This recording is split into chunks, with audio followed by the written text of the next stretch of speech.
क्या याद रखना है कि जो हमारा नाइट्रोजन है, पोटाशियम है, मैग्नीशियम है, ये काफ़ी एक्टिवली मोबिलाइज हो जाते हैं। मान लो कोई एक प्लांट है जिसकी ये ओल्डर लीफ है और कोई ये वाली जो है ये यंगर लीफ है, तो अगर इस hello everyone, welcome back to AR square YouTube channel. I am Anjali. तो ये फाइनल लैब फॉर नीट 2020 का सेट 2 है। इस वीडियो में भी हम लास्ट सेट की तरह प्रीवियस ईयर क्वेश्चंस लेंगे एंड प्रीवियस ईयर क्वेश्चंस के थ्रू रिवीजन करेंगे। तो जैसे कि फाइनल लैब सेट 1 बहुत ज़्यादा हेल्पफुल था आपके लिए, ये वाला सेट भी बहुत हेल्पफुल होने वाला है। Let's get started.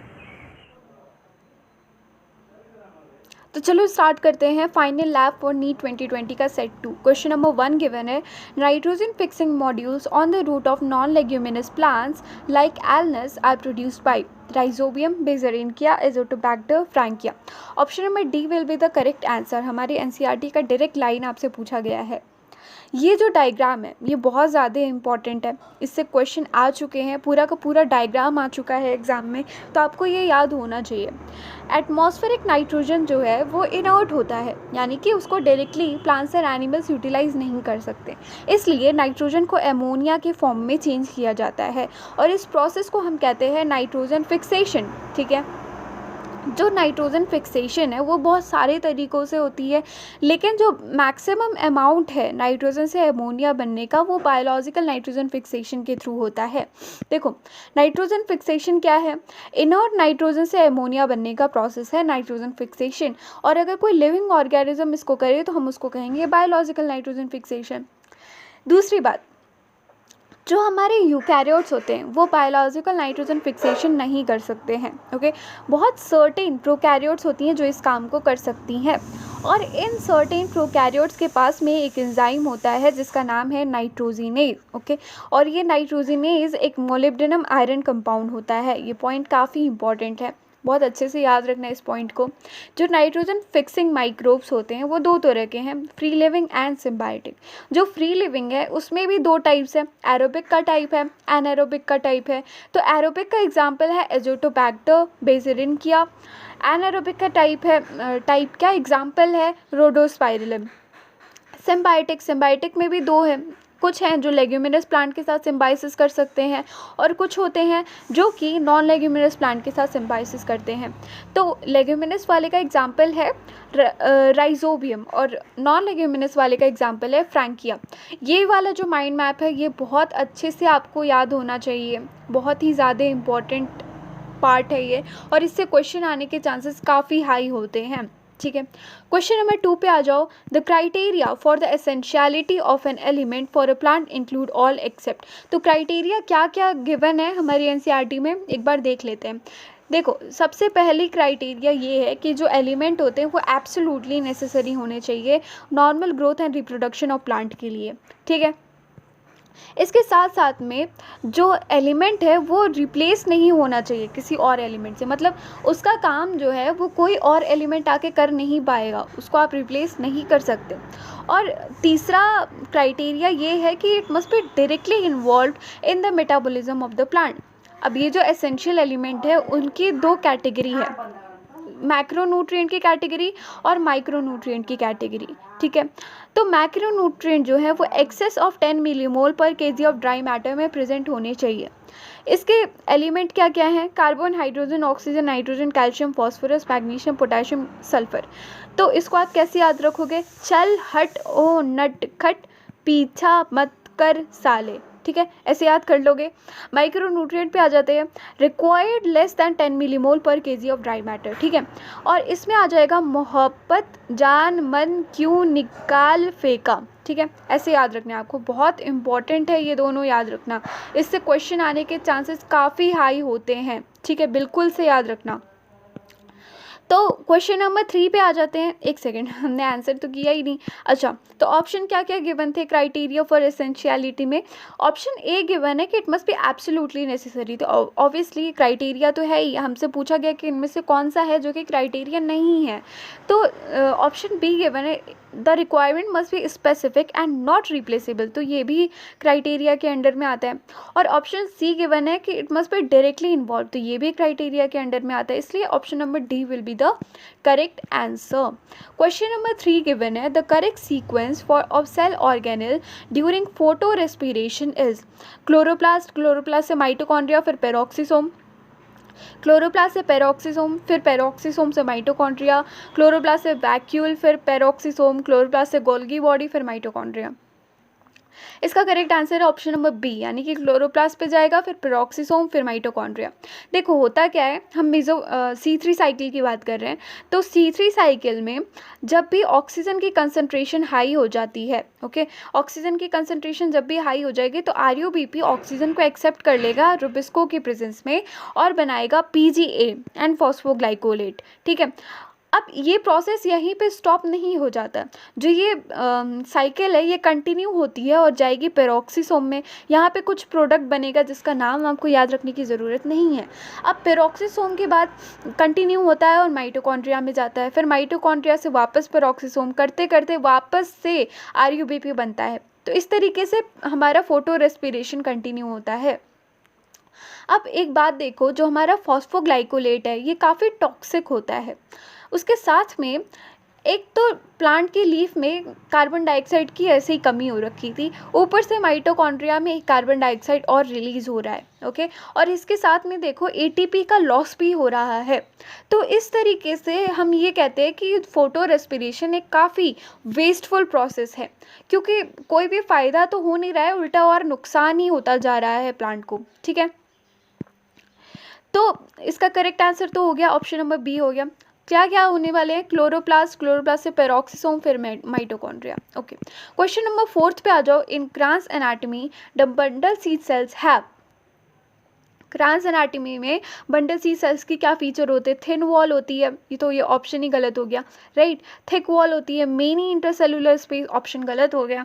Thin wall होती है तो थिन वॉल नहीं होती है, थिक वॉल होती है, तो ये भी गलत हो गया, इसलिए option number D will be the correct answer. Thick wall होती है, इंटरसेलुलर स्पेस नहीं होता है, large number of chloroplast present होता है। तो अगर हम C4 प्लांट्स की बात करें तो उनके लीव्स में 2 तरह की सेल्स होती हैं, एक है मीजोफिल सेल और दूसरे होती हैं बंडल सीड सेल। तो आप ये देख पा रहे हो, जो ये ब्लू कलर का है ये फ्लोएम है, और फ्लोएम के चारों ओर काफ़ी टाइटली पैक्ड जो ये सेल्स दिख रही हैं इनको हम कहते हैं बंडल सीड सेल्स, ठीक है। और ये जो सेल्स हैं आप ऐसे देखो तो लगेगा कि ये फूलों का हार है, इसी वजह से हमने इसको नाम दिया है क्रांस एनाटॉमी। क्रांस का मतलब होता है फूलों का हार, इसलिए इसका नाम हमने दे दिया था क्रांस एनाटॉमी, ठीक है।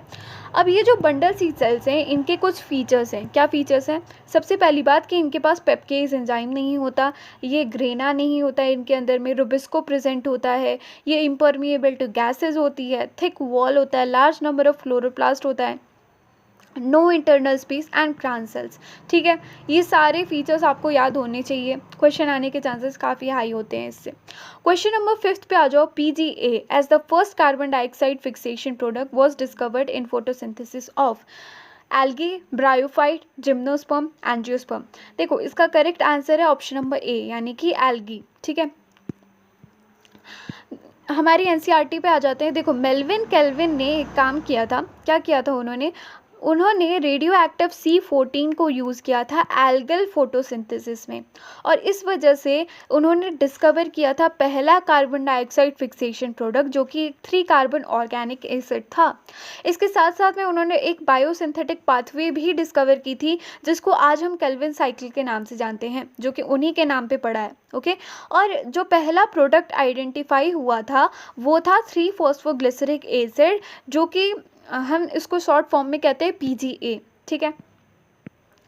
चलो क्वेश्चन नंबर 6 पे आ जाते हैं। Oxygenic photosynthesis occurs in Oscillatoria, Rhodospirillum, Chlorobium और क्रोमैटियम।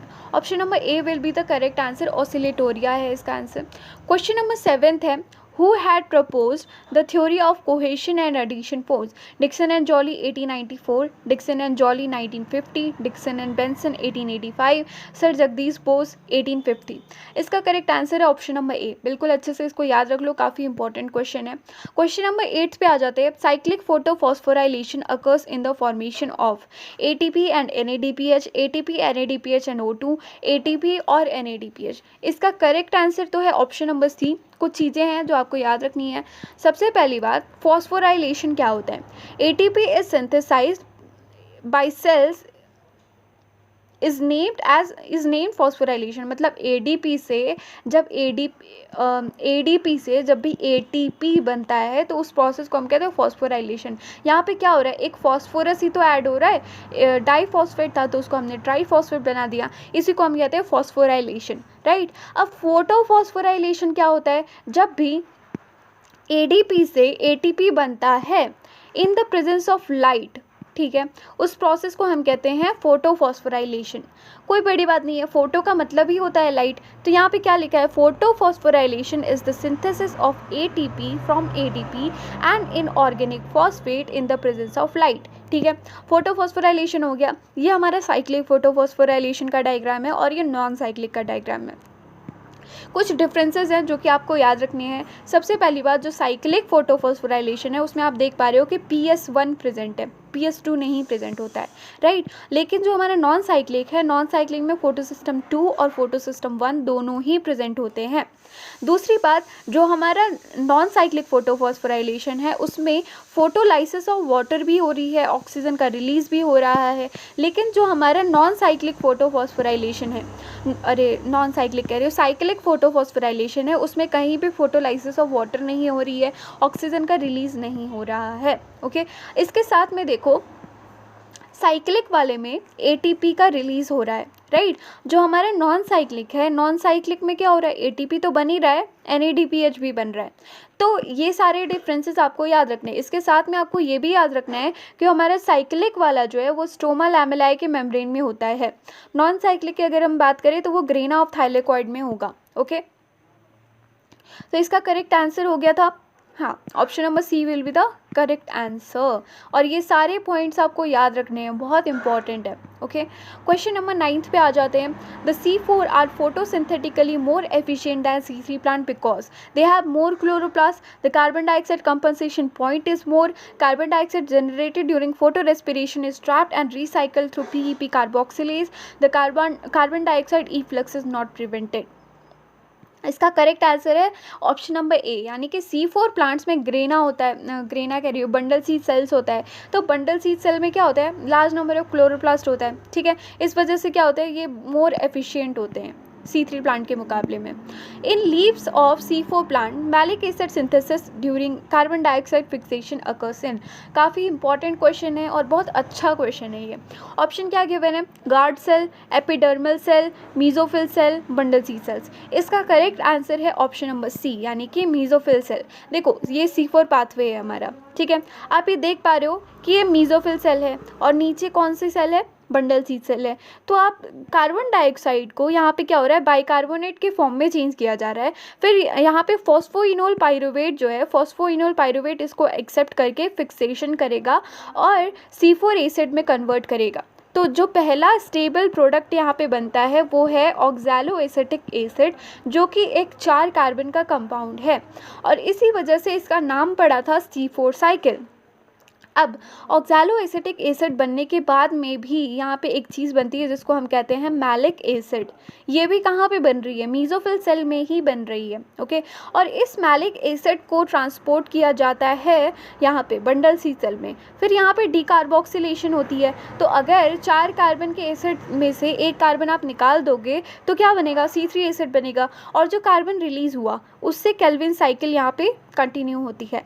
अब ये जो C3 एसिड है जो कि यहाँ पे डीकार्बोक्सिलेशन से बना, उसको वापस से ट्रांसपोर्ट कर दिया जाता है मीजोफिल सेल में, जहाँ पे रीजनरेशन होती है फॉस्फोइनोल पाइरुवेट की। इस तरीके से ये साइकिल हमेशा कंटिन्यू होता रहता है। ठीक है।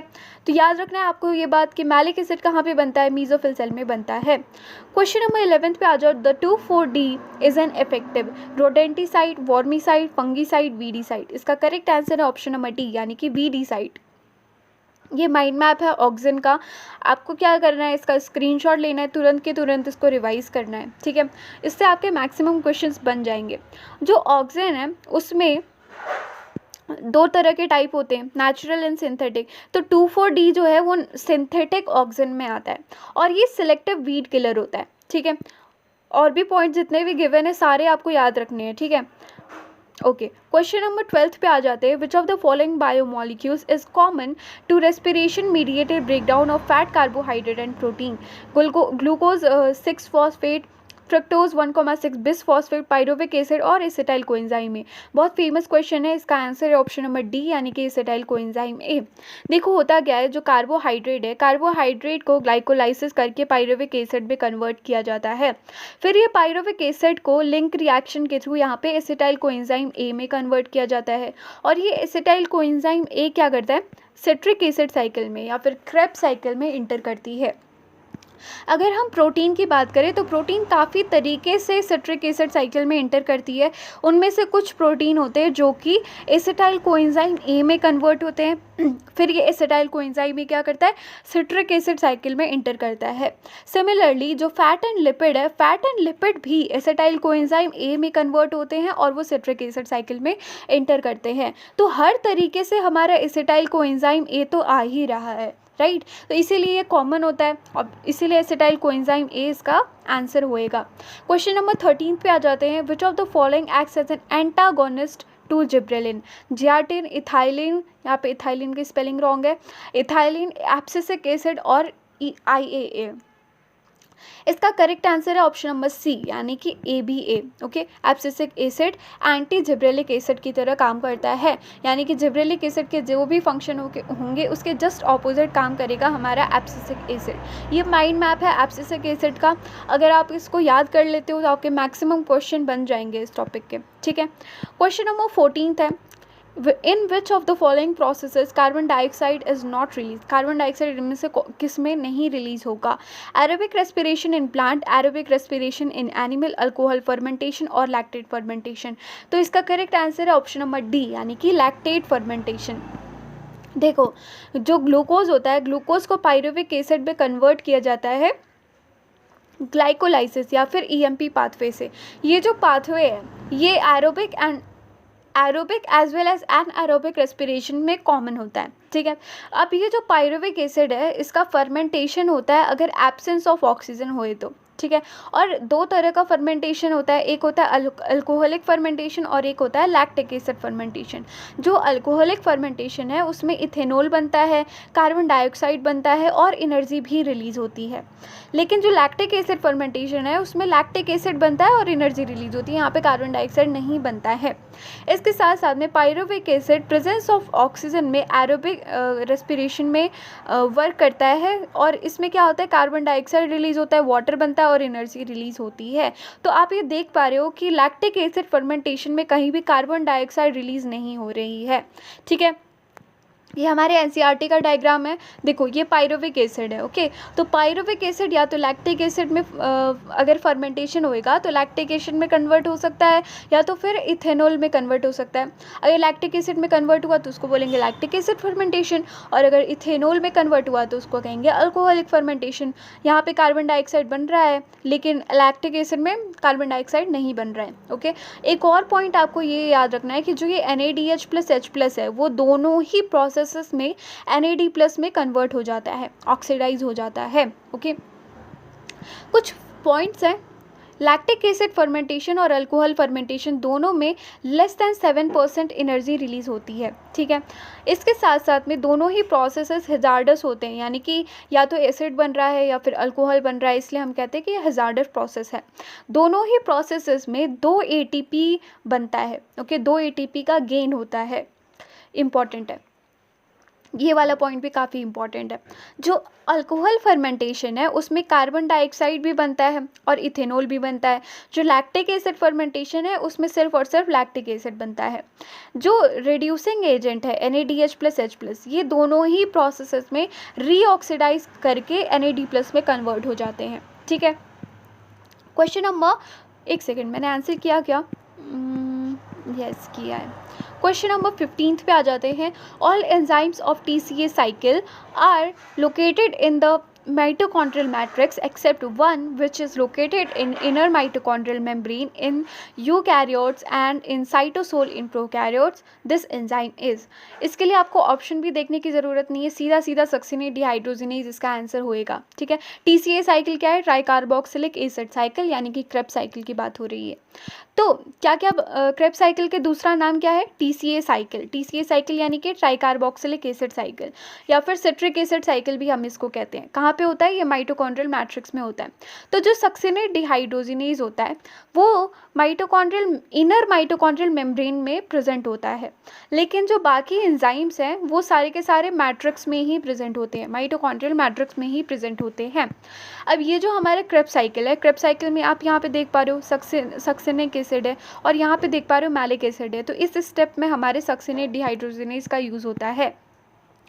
क्वेश्चन नंबर 16 है, chemiosmotic theory of ATP synthesis in chloroplast and mitochondria is based on proton gradient, accumulation of potassium ion, accumulation of sodium ion, membrane potential. इसका करेक्ट आंसर है option number A, यानी कि proton gradient. ये बात तो आपको पता होनी चाहिए कि केमी ऑस्मोटिक थ्योरी जो है वो प्रोटोन ग्रेडियंट के बेसिस पे होती है। ये हमारी NCERT का डायग्राम है। अभी का अभी वीडियो पॉज करो, तुरंत इसको रिवाइज करो। ठीक है, मैं ज़्यादा एक्सप्लेन नहीं कर सकती क्योंकि फाइनल लैब हम कर रहे हैं। The Avena curvature is used for bioassay of. Avena curvature test हम किसके लिए करते हैं? इथाइलिन के लिए, एब्सिसिक एसिड के लिए, GA3 के लिए या फिर IAA के लिए। तो हम ऑक्सीजन के लिए करते हैं, इसीलिए option number D will be the correct answer. Bioassay की लिस्ट है ये, आपको बस क्या करना है, इसको तुरंत याद कर लेना है। ठीक है, ऑक्सीजन का क्या था? एविना कर्वेचर टेस्ट था और बाकी सारे इंपॉर्टेंट है तो आपको याद करना होगा। क्वेश्चन नंबर 18 पे आ जाओ। A few normal seedlings of tomato were kept in a dark room. After a few days they were found to have become white colour like albinos. Which of the following terms will you use to describe them? इसका answer है option number C, यानी कि एटियोलेशन। ठीक है, question number 19 पे आ जाते हैं। Which one of the following growth regulator is called the stress hormone? किस वाले ग्रोथ रेगुलेटर को हम स्ट्रेस हार्मोन कहते हैं? Abscisic acid, ethylene, GA3, IAA। इसका करेक्ट आंसर है एब्सिसिक एसिड। ठीक है, एब्सिसिक एसिड को हम स्ट्रेस हार्मोन के नाम से जानते हैं। During seed germination its stored food is mobilised by, देखो, cytokinin, abscisic acid, gibberellin, ethylene.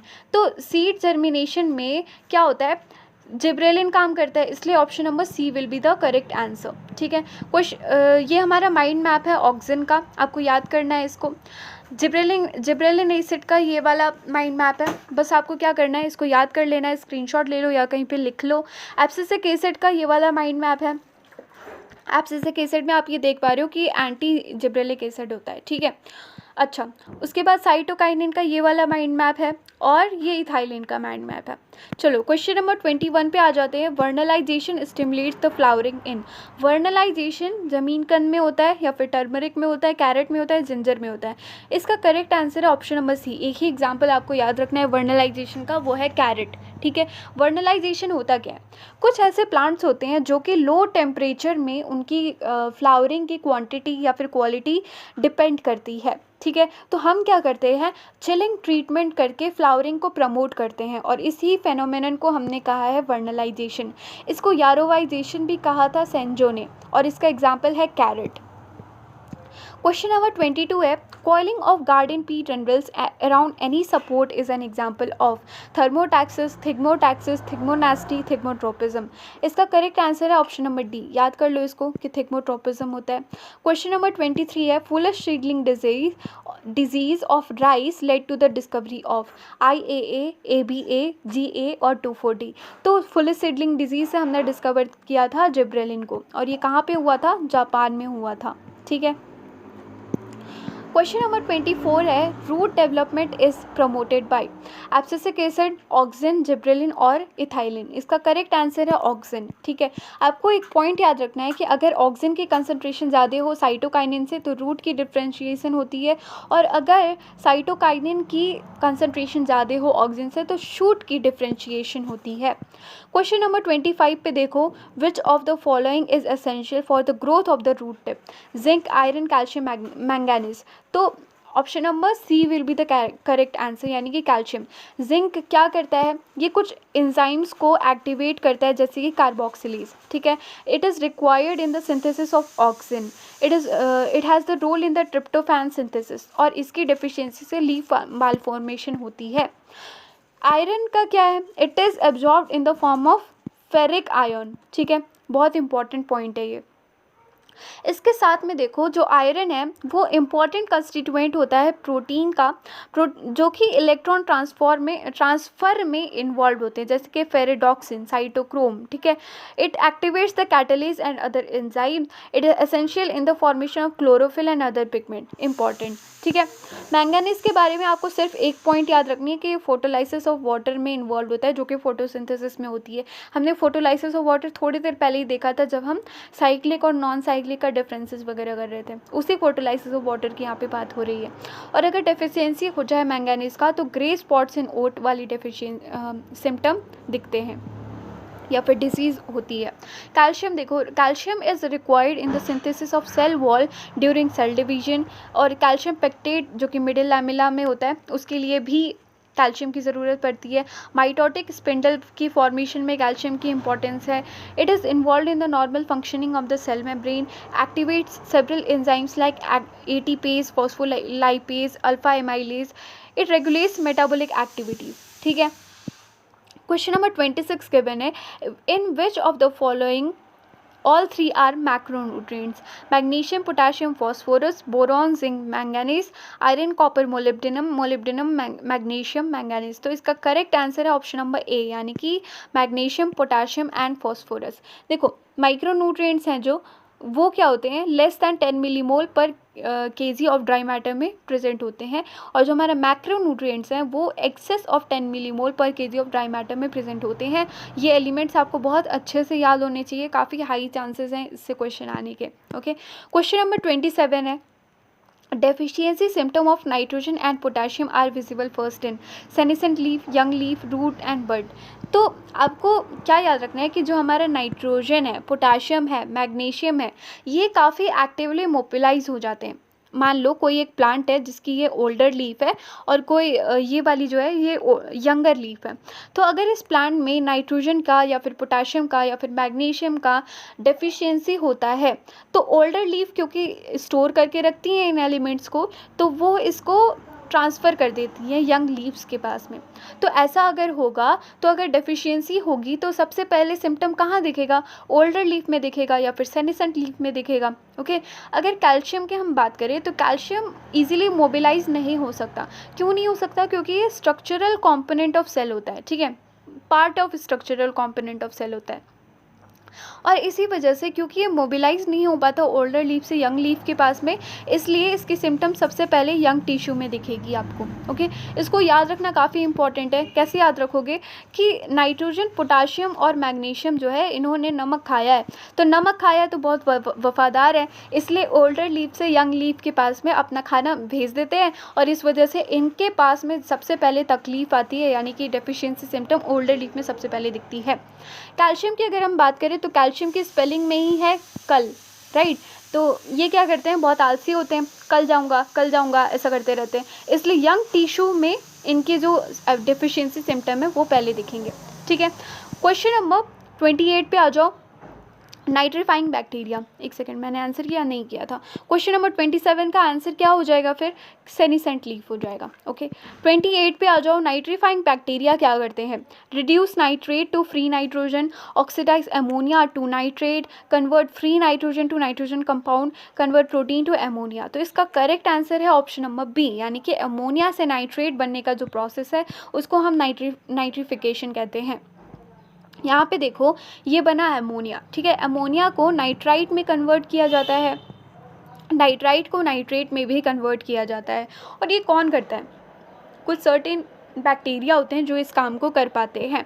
देखो, अमोनिया से जब भी नाइट्राइट बनना होता है, ठीक है, तो उसमें कौन कौन से बैक्टीरिया काम करते हैं? नाइट्रोसोमोनास, नाइट्रोकोकस, ठीक है।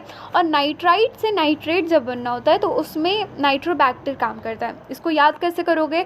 देखो, जब अमोनिया से नाइट्राइट बनाना था तो यहाँ पे 2 ऑक्सीजन की ज़रूरत पड़ रही थी, राइट। तो इसीलिए इनके स्पेलिंग में भी आप देखो 2 या फिर 2 से ज़्यादा ओ आपको मिल जाएंगे। और नाइट्राइट से नाइट्रेट बनाने में सिर्फ एक ही ओ की ज़रूरत पड़ रही थी, तो नाइट्रोबैक्टर में भी सिर्फ एक ही ओ होने वाला है। ओके, इस तरीके से आप याद रख सकते हो उसको।